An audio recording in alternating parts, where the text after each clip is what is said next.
Good evening. Welcome to Ek Samvad at Arunim Ankuran. Sarve Bhavantu Sukhina. It's a series of talks on psychology in practice. Today we are in conversation with a trainer who is empowering teachers, because empowered teachers lead to empowered students. Arunim Ankuran is an initiative for positive social change through self-development. The goal is greater well-being and happiness for all. At Arunim Ankuran, we believe that each person is unique and special in some way, that each person can make a difference, each person can make an impact, each one of us can be change makers, and that's the inspiration which drives Arunim Ankuran.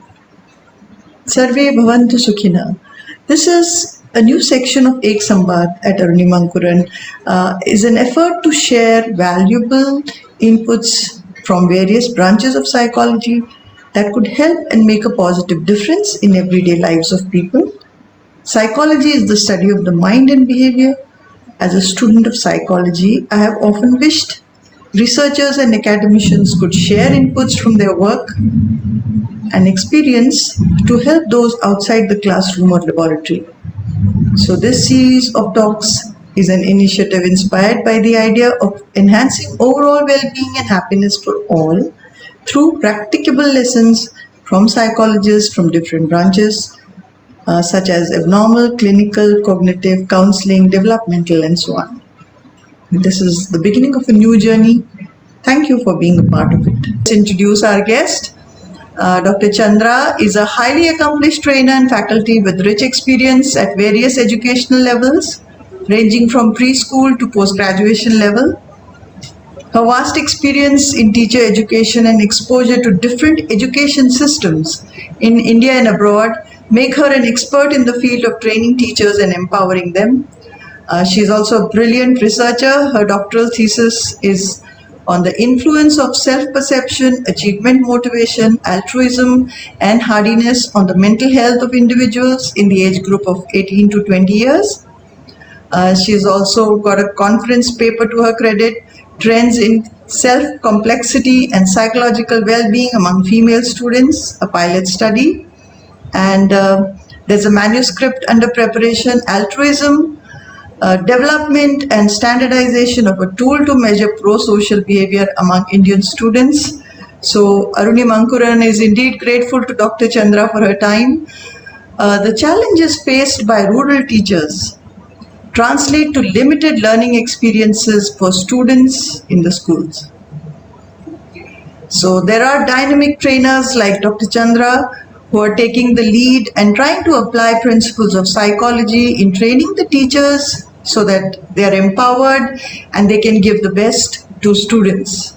We'll talk to Dr. Chandra about her role in the organization, what are the challenges they face during training, what are some of the principles of psychology that are being put to use, how they have implemented the growth mindset, which is indeed a beautiful concept, and how psychological principles are helping in training the teachers and preparing them for the role that they have ahead. So, thank you once again for being here. Thank you, Pragya. I think the work you are doing is really very meaningful. The connect between academics and field application is very, very important, especially in the field of education. Yes. So wherever there is a lot of research actually happening around us in the field of education, but we rarely get to see them applied on the field. So I think this connect you are establishing is very, very meaningful. Thank you for the encouragement. So before we go any further, what is your role in the organization and what is the whole concept of empowering teachers about? Okay, so Sri Satya Sai Vidya Vahini is an organization supported by the Sri Satya Sai Central Trust. Okay, so we have very few of us are employees, maybe just 2 or 3. Most of us are volunteers. We have a volunteer base of more than 2,000, spanning the entire globe, actually, in every continent. and we provide certain areas of support to the teacher, right? So if you look at an urban school and a rural school, right, it's not, usually people think, okay, the difference is in the infrastructure, right? Okay, these people have all these boards and smart boards and smart class and whatnot, right? Or they have videos for to be shown for every chapter and things like that. But it is also um, in a feeling of empowerment. The teacher in a city school, in an urban school, Mhm. feels she has control, a little better control over her life. Part of it is opportunity, right? Part of it is their own professional development. They have either a post graduation or a graduation with a B.Ed degree, right? So they feel a little more in control of their life. So that is where the psychology of empowerment comes in. So if you feel empowered in your life, you tend to take certain decisions Mhm. that can impact other people, right? So you tend to empower others. If you feel empowered, you tend to consciously or unconsciously take decisions that take action that empowers others. So that is the psychological gap that you can find between urban teachers and rural teachers. So of course our organization, I'm probably one of the few who thinks about it from a psychology angle. Mhm. It is mostly looked at from a process angle. So what we do is we see that the rural teacher is at the outset less equipped, right? Maybe there is one computer in the school, right? Mhm. We are not talking about government schools. We are talking about private schools, small private schools with 120 students, 8 teachers, 12 teachers, these kinds of schools. Mhm. So they probably have one computer. That computer is probably used in the admin office, right? Teachers rarely get to touch a computer. I have been to trainings where we have had high school science teachers saying, I don't know, I'm afraid of touching the computer. You please sit with me and tell me where to click, right? And this is, I'm not talking extremely rural village, I'm talking about Madurai city. Okay, this experience I had with one teacher in Madurai city, one of the big cities in Tamil Nadu, right? So I have had similar apprehensions from teachers in Guntur in Andhra Pradesh. Okay, and this was a school which had a good computer lab, and they had computer science in the school. So they Mhm. had teachers who dedicated to teach computer science to their students. But other than a computer teacher, all the other teachers felt they have nothing to do with computers, right? So there is this wealth of information out there. There is this wealth of what shall we say, support that a teacher can reach out to Yes. out there, but they are simply not aware of it. They are not accessing it. They don't feel. They sometimes don't even feel the need to access it. Right. So if you think about it, a good number of these teachers have come out of an education system where they have just got through the system through rote learning.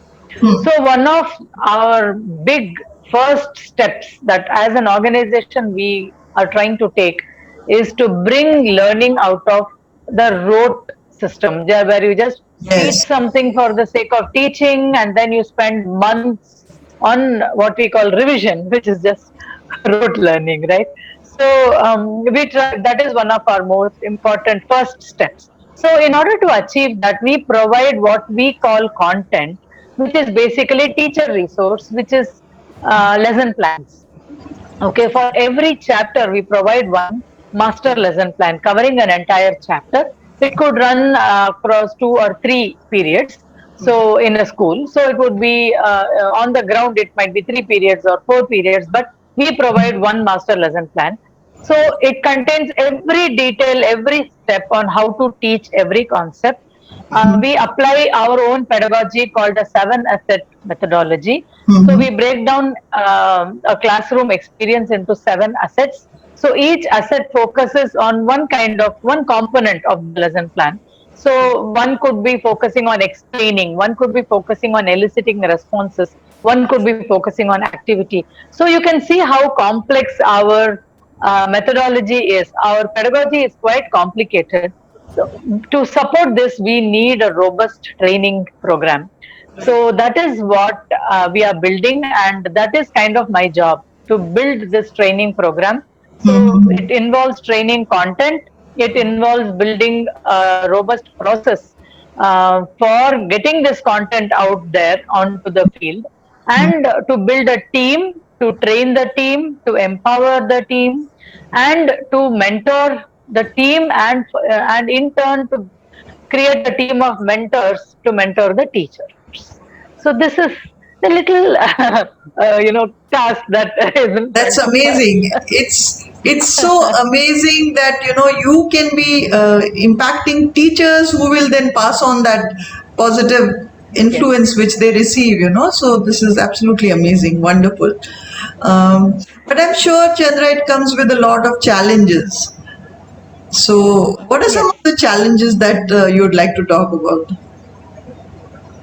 The first and foremost, most important challenge we face is that neither the teacher nor the school administration realizes the need to get out of the rote learning cycle.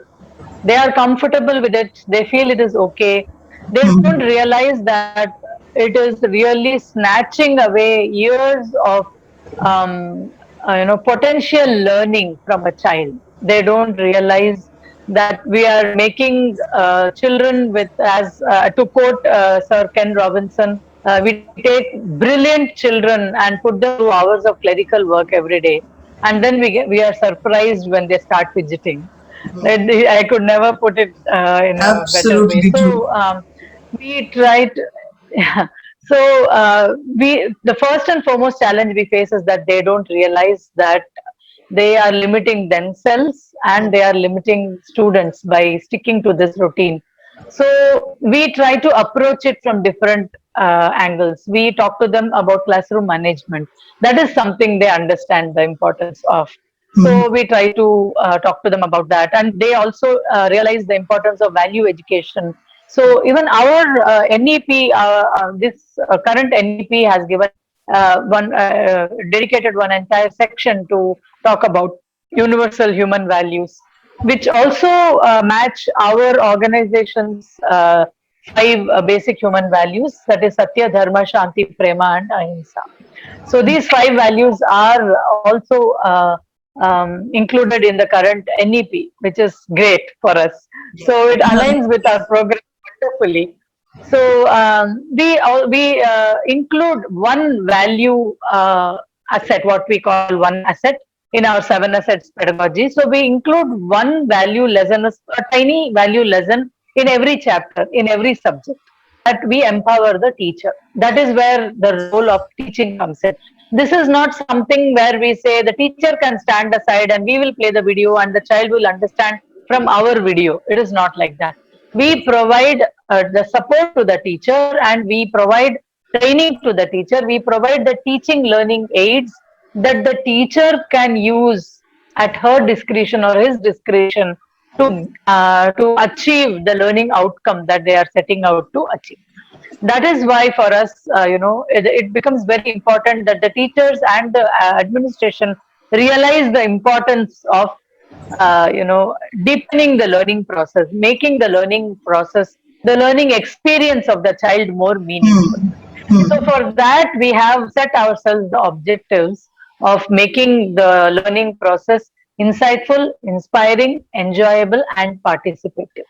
So this is our IIEP program in short. So our first and foremost challenge is uh, to help them realize the need.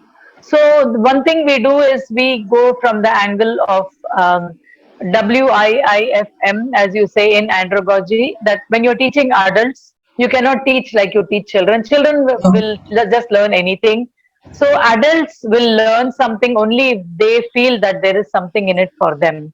So what's in it for me? right? So we approach this from the angle of understanding, empathizing, listening, right? So it all comes down to listening. We listen to teachers, we listen to school management. We try to understand what the problems are that they face. So we try to package our solutions for those problems, and along with that, we also talk to them about how rote learning and shallow teaching learning experiences are leading to these problems, and hence how to create a deep learning experience in the classroom. So that is one of our most challenging problems. The next, of course, is the reluctance to learn something new, reluctance to change the way they have been doing things. This is where growth mindset comes. So we have been doing right from the outset, even long before I joined the organization has been doing growth mindset sessions with the school administration. But I have talked to all our team members, all our the senior trainers who trained me, our master trainers. Everybody realizes the importance of growth mindset in teachers as well. Yeah. So we have started off with growth mindset training right away from for every teacher, for every mentor, every trainer. Everybody goes through a growth mindset module now. So we have put that in place. So psychology is firmly fixed in every training program now. Yes, Yeah. yeah, yeah. So, Chandra, there will be a lot of people who are watching probably who will not be familiar with what the growth mindset means. So, can you elaborate a little bit on that, and also how exactly you're putting it in practice? How are you teaching that to somebody, passing it Okay. on to the teachers? Yeah. Yeah. Okay. So, growth mindset is the theory put forth by Carol Dweck. So, she, in her, she expresses it beautifully. She contrasts it with fixed mindset, and in one sentence, the power of yet. Right. So, when you are seeing that something is not working in your life, if you are frustrated that hey, it is not working, and then usually you either attribute it to some force outside or within you, and you say, okay, as this system doesn't work, or this system is a failure, or you say, I am a failure because I could not achieve it. Instead, growth mindset theory that she puts forth, she beautifully expresses it with this one word, yet. Right? I have not achieved it yet, right? The system has not worked yet. So when you say that, you naturally start looking for solutions. Okay, now how do I make it work? Now, how do I find success? Right? How do I make it work for me? Right? How do I make it work for you? Right? So that change of mindset is what we are talking about. So in our program, what we have done is we have tried to talk about looking at problems and turning them into challenges. So when you look at a situation, take it up as a challenge. So how do you take up situations as challenges? So we are trying to build, we have not got there yet. So maybe 2 years from now, hopefully, we will be in a situation to tell you how we did it and how it worked. We have just started the program. So we are trying to look at workshops where we do activities to help people realize, to help our trainers, our trainees, our teachers, the school management, whoever is participating, to realize that every problem is something for which you have not found a solution yet, right? So there is a solution. You have to take it up as a challenge and look for the solution. So that is one thing. Another thing we do is we are trying to form a support network within each state. So that is kind of big part of my job description here, to empower the state teams to build a network of trainers and very importantly mentors who will mentor the teachers. right? So our very important task is to empower the mentors. Like I said, you feel empowered, you tend to empower another person, right? So we have to empower the mentors. So the tools of growth mindset have to become a part of their kitty, and then they in turn would mentor the teachers, and hopefully it will trickle down, and the teachers in turn will empower their students. So this is the process we are trying to follow. So amazing and such a delight to hear the whole idea of passing on such a beautiful mindset, because when the teachers adopt it, then they'll understand how valuable it is. Yes, The idea of yes, yet, exactly. that you don't really say to a student that Yes, you are not good enough. You say, if you keep trying, you'll get yes, that positivity. Yes. yes, So yeah. yes. So Chandra, during the conversation, I was just noticing that one of the challenges that you've been facing is how to motivate them, how to motivate the teachers. So talk to us a little bit about all the things that you may have tried and what worked. Right. So we have tried many things to motivate them. One is to connect with them in their language. So one trick I have tried once is to pick somebody in the crowd who speaks Telugu, because I speak Telugu, and I have picked somebody from the crowd somewhere in interior Karnataka. Found one girl who spoke Telugu, and I used her as my translator, and Hmm. bring a lot of humor into it, laugh it off, don't take it too seriously, don't take yourself too seriously. That is one of the first things. If you go there and girl boss and do things like that, Huh. you immediately put a wall between you and the teachers.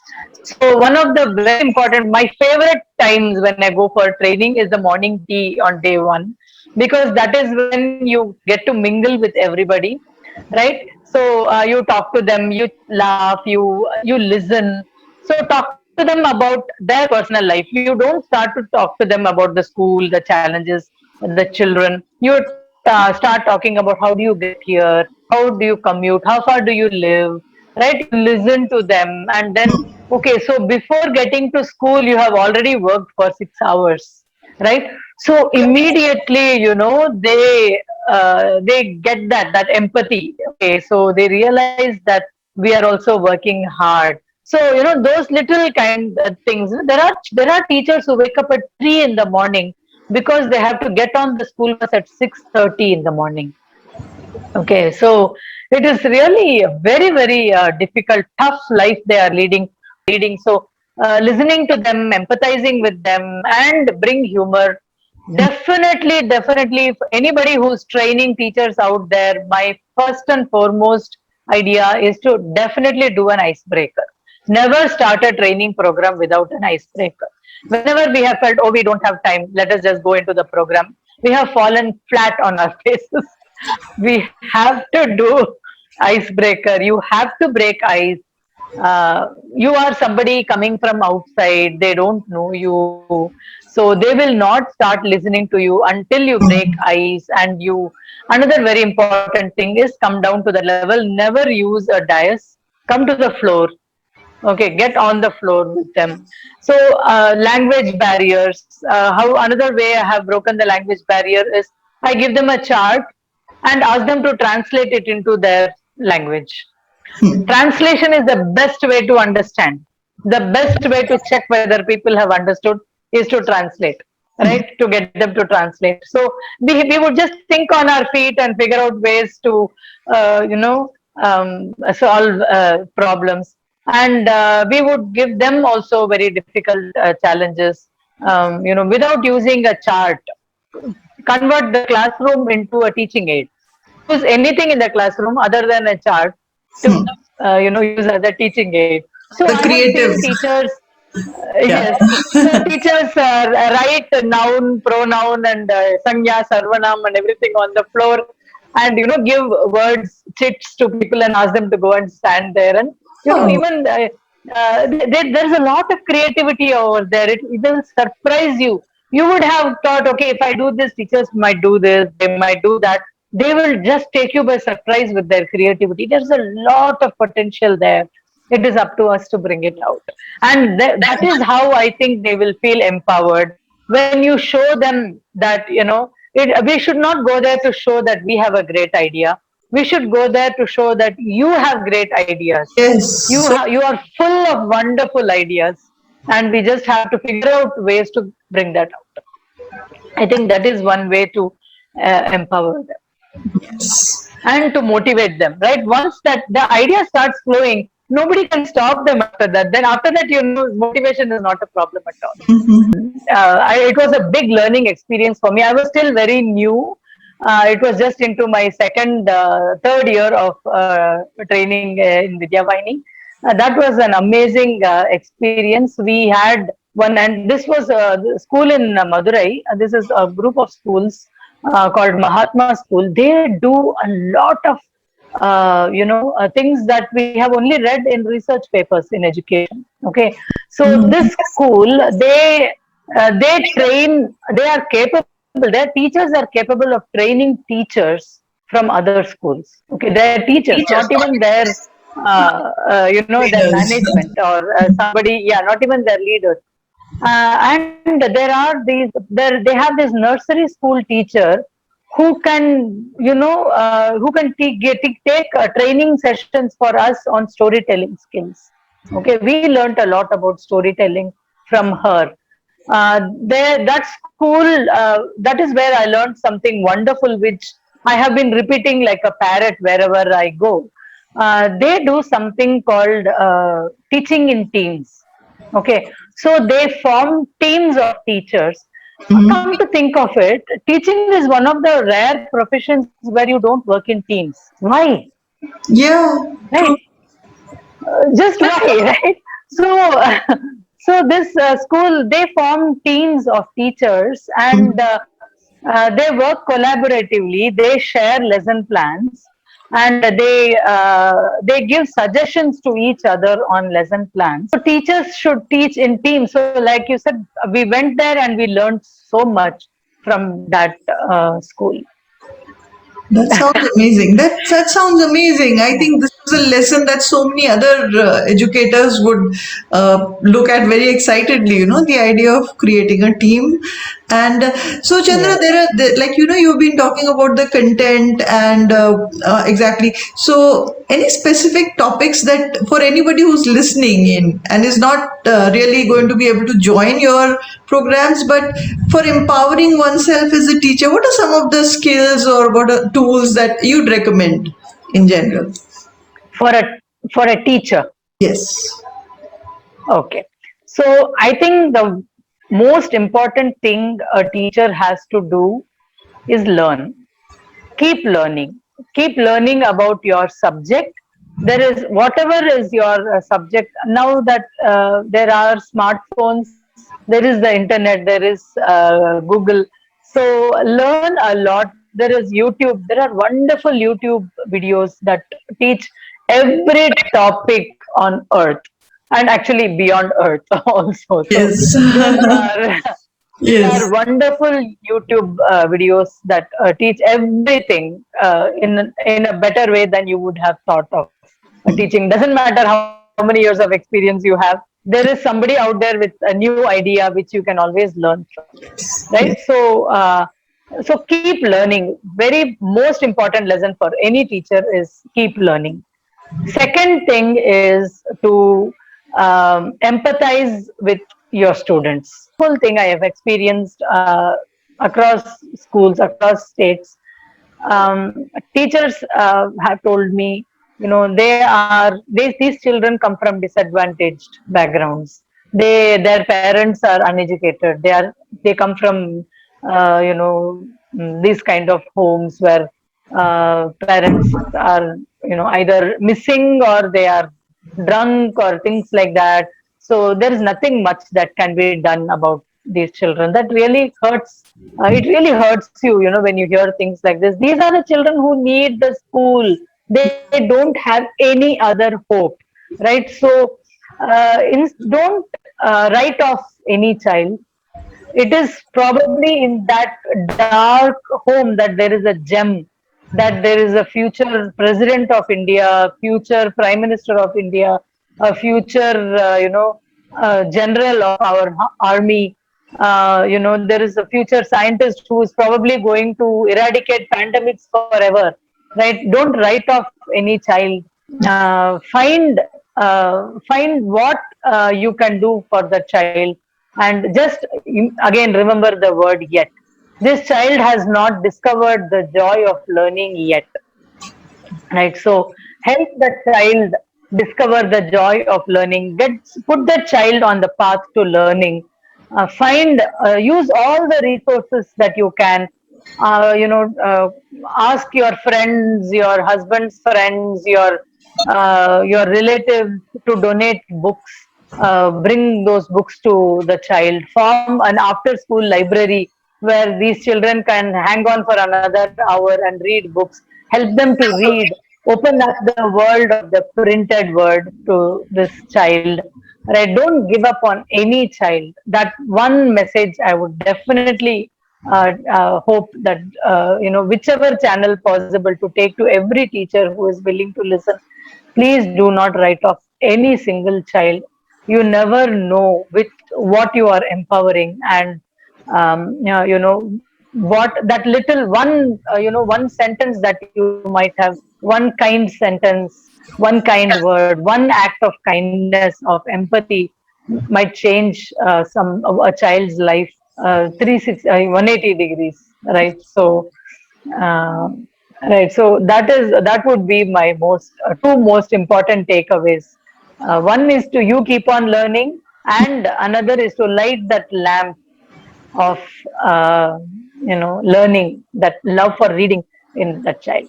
Yes, that was really amazing and very inspiring, Chandra. Very important thing. As a trainer, you have to constantly upskill yourself. You have to constantly learn from other trainers, and you have to discuss your problems with other trainers. We don't work in silos. We all the training team, it's a very important thing that we all get together and brainstorm. And we have learning things like new concepts that are coming up, that design thinking applied to education. So we have had people from other organizations come and train us. So we take that learning, and any training program that we run, we put it through that designing process. So we design every training program through that. So if we did not learn, we would not know how to do that. So it is important to learn whatever is new in your field. That is very important. That is also important not only for you to be able to do your job more meaningfully. It is also important because that will get the teachers whom you are going to train excited. Instead of talking about the same thing that they have heard last year and the year before that, if you come up with something new, it is always interesting. And use anything. That is one thing we have learned. Whatever you have learned in your life, you can use it. Okay, I'll give an example. I have learned Chinese language to some a very basic survival level Mandarin, because we lived in Taiwan. My husband was a scientist there, and we lived in Taipei city. So I got the opportunity to learn. I learned. I love learning new languages, by the way. So I learned Mandarin, and in one of the training programs, we had teachers, and I wanted them to understand the difference between just teaching, what is in the textbook, just teaching, and teaching by rote, teaching to learn by rote, versus teaching the meaning of something. So I gave them a list of Chinese characters, words, and I just made them repeat it a few times. And I asked them I gave a test immediately, asked them to recall what did I teach you. Naturally, it was very difficult. You cannot learn Mandarin like that. It's very difficult. Then Mandarin is, it's like hieroglyphics, right? So the pictures have a meaning. So very next thing I did was I taught them the meaning. I helped them see, look, this is a pig and under a roof. This is a mother and child. This is a horse. These are raindrops. And then so the word horse actually is a drawing of a horse. the word happy is actually the word good actually is a mother and child. Okay, so the word home is a roof with a pig, right? So once I brought that, and then the relevance. We believe a lot in bringing relevance to your child, connecting what the child is learning to their life, to their everyday life.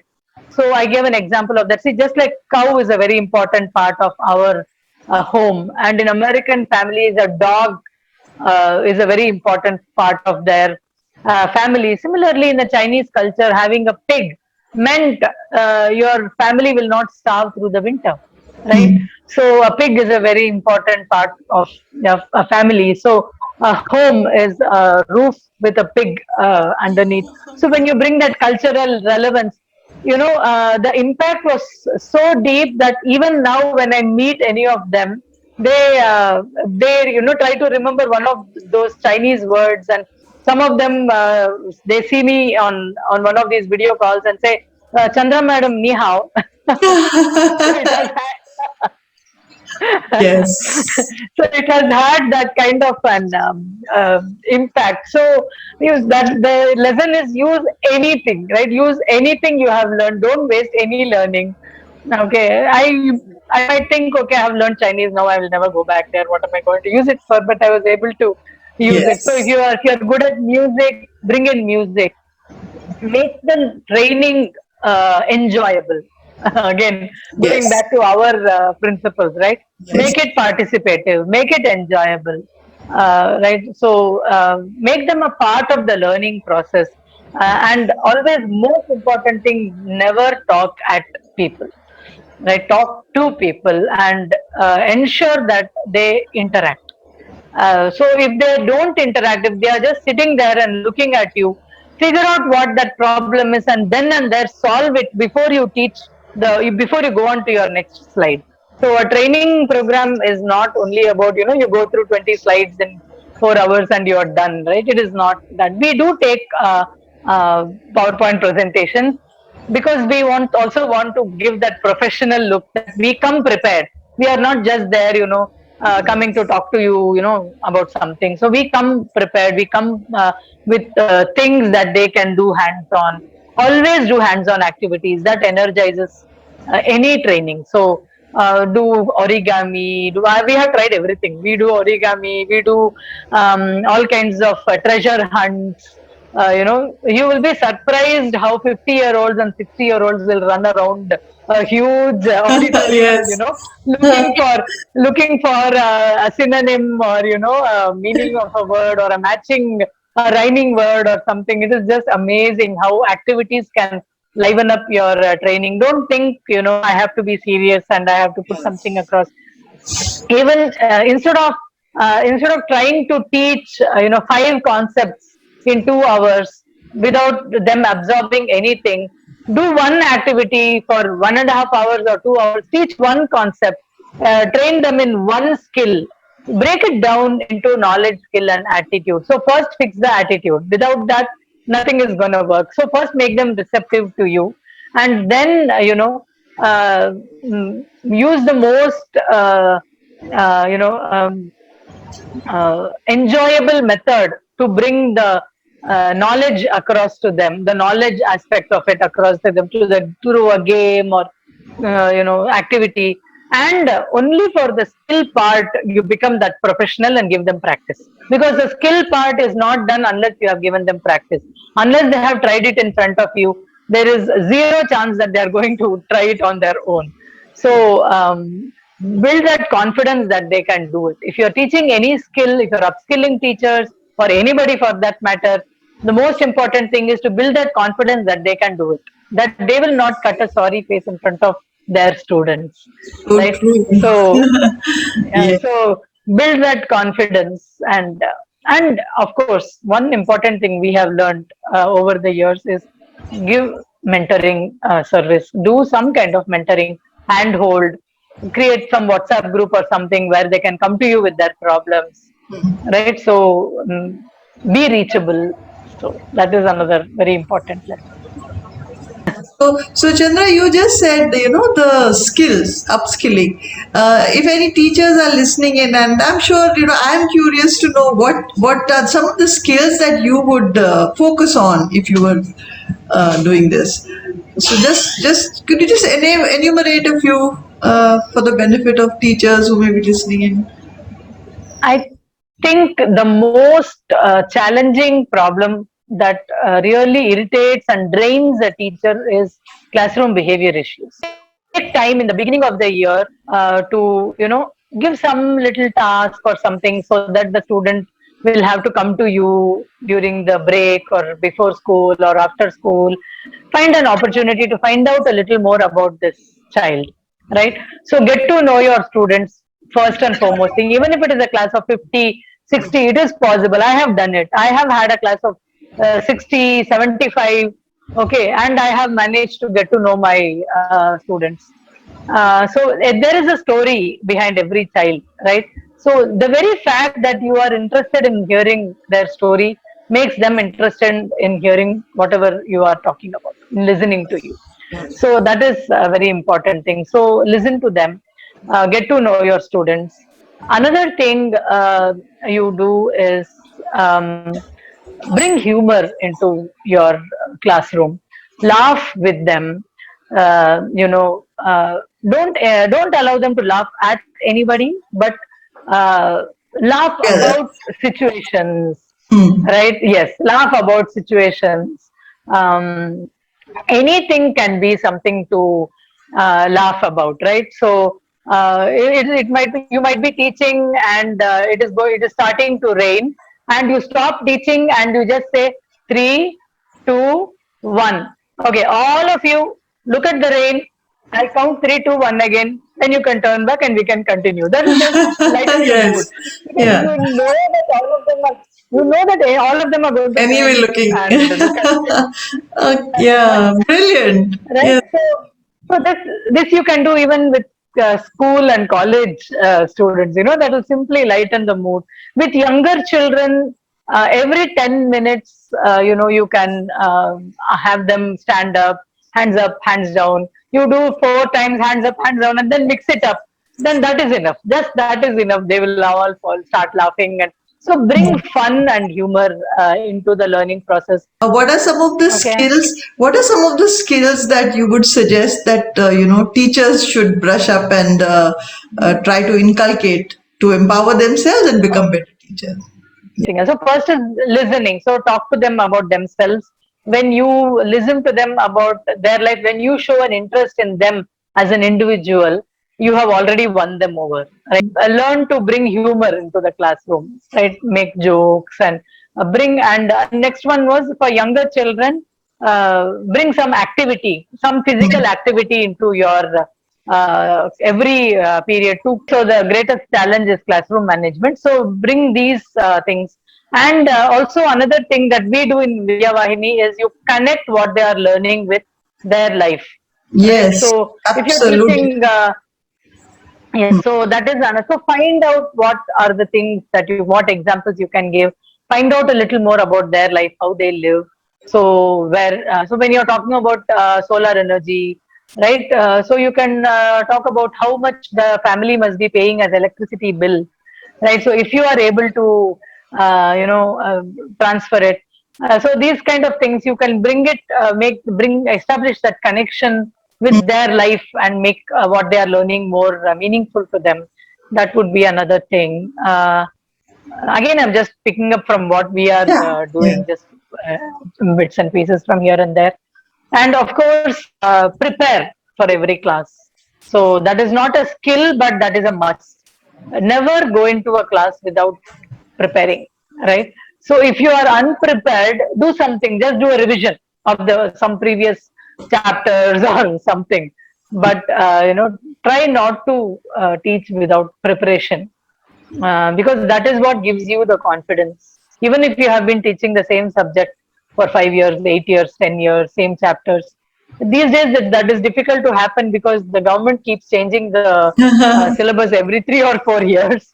So that is a good thing. That is a good thing because it is fresh for teachers also. I feel Yeah, you yeah. can go prepared. Yeah, so that is another thing. So one more thing I would say is the power of questions. Ask questions and um, don't feel diffident as a teacher if you don't know the answer to a subject question. As a teacher, the most important thing that you need to know is how to teach.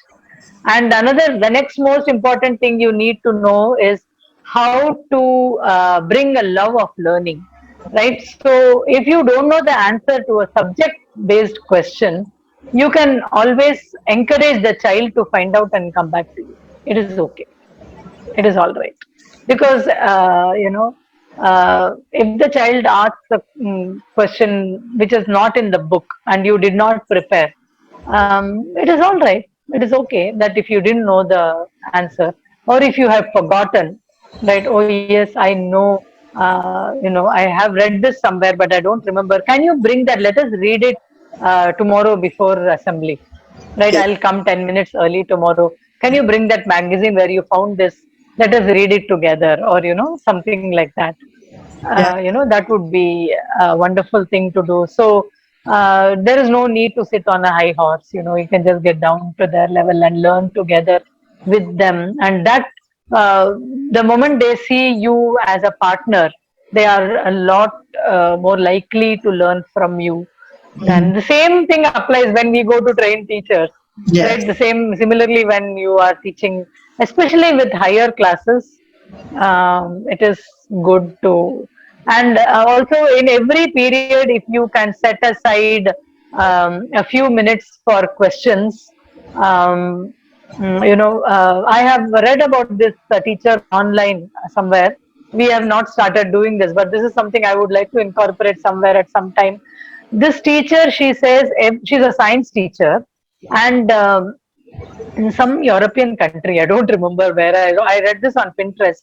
She every 40-minute period, she sets aside 5 minutes for questions on the topic that they are generally dealing with, but not anywhere from the book or from their syllabus. Oh, Okay, so like so if suppose you are learning about magnets.